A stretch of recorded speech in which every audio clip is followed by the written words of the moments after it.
Hablamos de dolor torácico, estamos con uno de los especialistas que estoy segura pues les da bastante confianza en casa y que se van a animar a realizar sus consultas a partir de este momento. Nos acompaña el doctor José Farfán, a quien damos la bienvenida. ¿Cómo está, doctor? Buen día. Buenos días, gusto de participar nuevamente en su programa y desde luego aprovechar un cordial saludo al público televidente de Aviala. Muchísimas gracias por acompañarnos. Comenzamos entonces, vamos conceptualizando, doctor, lo que es el dolor torácico. Bueno, en principio vale la pena, considero, definir lo que es el dolor como tal, ¿no? Se considera dolor a una sensación subjetiva que tenemos nosotros, una sensación desagradable, de intensidad variable, entre leve, moderada e intensa, y a ratos, ¿no?, que es consecuencia de la excitación de los nervios periféricos que tenemos y que están inervados todos los órganos que integran el tórax de nuestro organismo. Cualquier órgano que pertenece al tórax puede provocar en un momento dado dolor, dependiente de cuál es la causa de la inflamación que se produce. ¿Cuáles son esos órganos, doctor, que encontramos? Los órganos que están dentro del tórax están, primero tenemos lo que se llama la caja torácica, que está compuesta por atrás, por la columna vertebral, por delante, por el esternón, y a los costados, por las costillas. Las tres son protectoras de los órganos internos que tenemos dentro del tórax. Y en la parte inferior están también los músculos, que son los diafragmas, que separan el tórax del abdomen. Ahora, en el tórax, en el interior del tórax, tenemos el esófago, que es un conducto que transporta los alimentos de la boca al estómago. Tenemos las vías respiratorias, que comienzan en la nariz, continúan por la faringe, la laringe, la tráquea, que se divide en los bronquios, que va a cada uno de los pulmones, y se va distribuyendo como un árbol, como las ramas de un árbol, hasta la periferia de los pulmones. Luego tenemos otro órgano importante, que es el corazón, que también es un órgano cuya función es la contracción y la relajación permanente para producir la circulación de la sangre. Entonces, cualquiera de estos órganos que se afecten pueden provocar dolor torácico. ¿Existe reflejo, doctor, de dolor? Sí. ¿Entre estos órganos? Entre estos órganos hay reflejos, ahí ya están descritos reflejos. Por ejemplo, hay un reflejo entre la vesícula y el corazón, ¿no? Luego hay otro reflejo a nivel del esófago también, ¿no? Entonces, pero no son lo más importante. Lo más importante es la inflamación directa que existe sobre un órgano determinado. Ahora, todas provocan dolor en el tórax, unos en la parte anterior, otros en la parte posterior y otros a los costados derecho o izquierdo, en parte dependiente de la localización también del órgano afectado, ¿no? Entonces, en ese sentido, por ejemplo, hemos visto pacientes que tienen dolor del esófago, que simulan bastante al dolor del corazón, y a veces uno se puede equivocar si no realiza un interrogatorio con mucho detalle y además con apoyándose con los exámenes complementarios correspondientes. Perfecto, ya tenemos algunas consultas, vamos a estar dando lectura en unos minutos nada más. Es importante ir cerrando con esta parte en cuanto a la introducción sobre dolor torácico. Doctor, pues muchas veces escuchamos decir que me duele el corazón, que sentimos punzadas en el corazón o diferentes tipos de dolor en el corazón. Pues para empezar, ¿esto realmente existe? Es decir, ¿puede punzarnos el corazón? ¿Y cuáles son esas patologías frecuentes que están relacionadas al dolor torácico en general? Bueno, el dolor puede presentarse de diferentes formas. Una es, por ejemplo, en forma de punzadas, como se dice, A eso nosotros le llamamos dolor pungitivo, como punzaditas. Y otras hasta más intensas, que son lacerantes, como un cuchillazo, ¿no? Algunos como dice, como si me atravesara una espada. Esos son dolores más intensos, lancinantes. Hay otros dolores como una quemazón, como un ardor intenso, es dolor urente, ¿no? Después hay otras como un peso, como una sensación de peso en el pecho, en el cuerpo, y eso los pacientes nos indican: me siento un dolor como si fuese un peso intenso en el pecho, con una presión intensa. Ese es un dolor bastante característico de los dolores del corazón, en este caso por lesiones en la arteria coronaria, que son las arterias que irrigan al corazón, ¿no?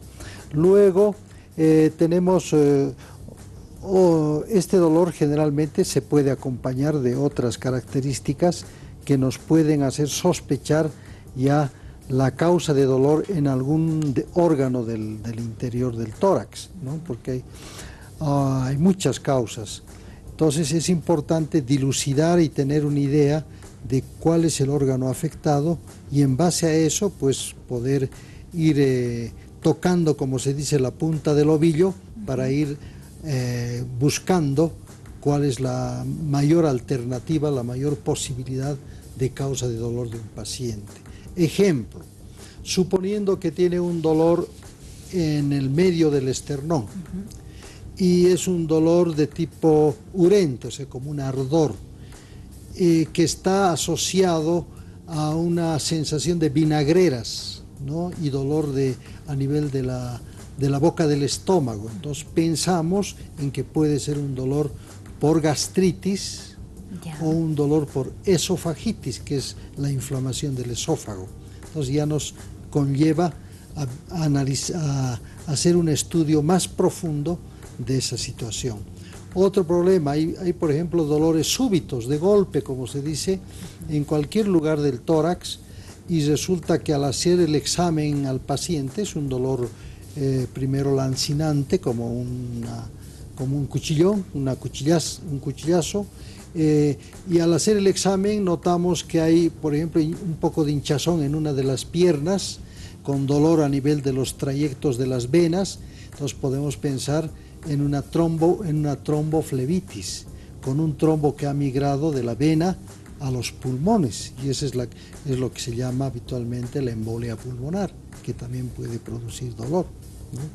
Luego hay otras, por ejemplo, donde hay la presencia, la formación de un líquido alrededor del corazón, ¿no? En el espacio que se llama del pericardio, que es una tela que envuelve al corazón, y ese dolor es por inflamación del pericardio, y que provoca dolor que se irradia a la parte posterior del cuello, ¿no? Que persiste, que es permanente, que aumenta con los movimientos de la respiración. Cuando le decimos al paciente introduzca el aire, al introducir el aire aumenta la intensidad del dolor, y cuando se le dice que se ponga en posición sentada le calma el dolor. Entonces ya sospechamos que ahí hay un problema en el pericardio, líquido en el pericardio. Ahora, el otro dolor que se presenta, y hay que tener mucho cuidado, generalmente a partir de los 50 años en los varones y 50 años en las mujeres, y ya en personas mayores, hay que sospechar la posibilidad de un dolor que es de origen coronario. Las arterias coronarias son las que irrigan al corazón, y por causas de la alimentación que está modificándose en todos estos últimos años, llamaremos así, comemos mucho contenido de grasa, sobre todo el colesterol, triglicéridos, luego la diabetes, que está aumentando también en prevalencia, la obesidad, que también está aumentando. Entonces, y la hipertensión arterial, que también aumenta, son factores de riesgo que conllevan a una enfermedad de la arteria coronaria, formando lo que se llaman las placas de ateroma en el interior de las arterias. Pero esas placas de por sí alteran el flujo coronario, el flujo sanguíneo. Entonces, de manera que ya no llega la cantidad suficiente de sangre oxigenada a una cierta región del corazón. Si eso se obstruye totalmente, se produce el infarto del miocardio. Y si la obstrucción es parcial, produce una angina de pecho, o sea, un dolor en el pecho, relacionada sobre todo cuando uno hace esfuerzos físicos o cuando tiene una preocupación muy importante. En cambio, el infarto se presenta ya en forma permanente, es un dolor intenso a nivel del pecho, tipo opresivo, o sea, como una presión, más de 20 minutos de duración, acompañado de sudor frío en todo el cuerpo. Ese sí es un dolor que hay que tenerle mucho cuidado y además acudir inmediatamente a una institución de salud para recibir el tratamiento lo más pronto posible. Entonces considero de que podemos tratar a futuro ya con un poco más de detalle este dolor que se llama dolor de las arterias coronarias. Damos lectura a continuación a sus preguntas. Buenos días, felicidades por el programa. Nos dice, disculpe por favor, doctor, ¿es lo mismo un infarto cardíaco y un paro cardíaco? Muchas gracias por realizar su pregunta, doctor. No son lo mismo, aunque hay bastante relación entre las dos. El infarto cardíaco es la muerte de una zona del corazón. El corazón está conformado en gran medida, casi un 95% por tejido muscular. Cuando una parte de ese tejido muere por deficiencia de oxígeno, por falta de irrigación, se muere esa zona y eso es lo que le llamamos el infarto cardíaco. Ahora, que ese infarto cardíaco puede provocar una serie de complicaciones y es otra cosa. Ahora, ¿cuáles son las complicaciones más frecuentes? Estadísticamente se ha visto que del 20 al 30% de los pacientes que tienen un infarto cardíaco pueden fallecer, pueden morir con muerte súbita. ¿Y a qué le llamamos muerte súbita? Cuando un paciente fallece en la primera hora de iniciados los síntomas.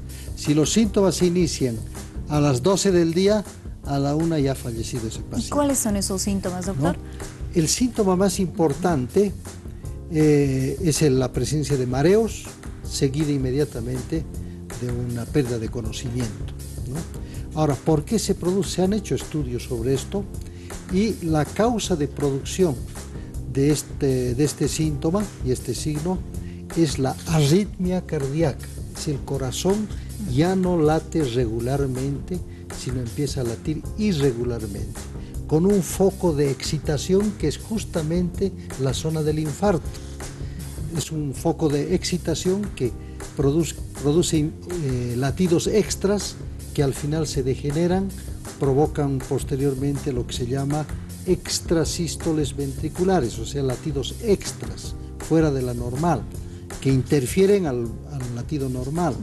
Luego esas se vuelven, si no se hace nada, se hacen muy rápidos. A eso le llamamos taquicardia ventricular. Y si no se hace nada tampoco, ya entran en un periodo ya de desorganización total que se llama fibrilación ventricular, que es sinónimo de paro cardiocirculatorio. Ahí es entonces la diferenciación y la explicación de nuestro especialista. Gracias a nuestra amiga por escribirnos. Damos lectura a la próxima pregunta. Buen día, felicidades por el programa. Quisiera saber en qué consiste un soplo del corazón, por favor. ¿Cómo aparece? Nos dice, ¿y cómo se puede sanar o si tiene cura? Gracias por realizar su pregunta, doctor. El soplo cardíaco es la expresión auscultatoria, que escuchamos, auscultatoria, de un fenómeno interno que existe en el corazón. Ahora, normalmente la sangre circula dentro del corazón en forma laminar, como láminas circula, y no provoca prácticamente ruidos, muy poco. Cuando una válvula cardíaca falla o hay un defecto en los septos que separan al corazón, son el septo interauricular que separa las aurículas, o otro tabique que separa los ventrículos, que es el septo interventricular. A veces nacen las personas con agujeritos. Entonces se llama comunicación interauricular, comunicación interventricular, o cuando hay fallas en las válvulas, en el funcionamiento de las válvulas, entonces se altera el movimiento de la sangre en el interior. Esa alteración del movimiento provoca lo que se llama el soplo cardíaco, ¿no? Entonces, cuando nosotros escuchamos ese soplo, le decimos, bueno, aquí hay este problema. Ahora, en la antigüedad, sobre todo en la época de la Edad Media, habían grandes médicos auscultatorios, porque antes no había equipamientos, claro, nada. No había mucha tecnología. No había tecnología, entonces escuchaban ellos. Y entre eso, la mejor escuela en ese momento ha sido la escuela francesa, que tenía los mejores médicos auscultadores.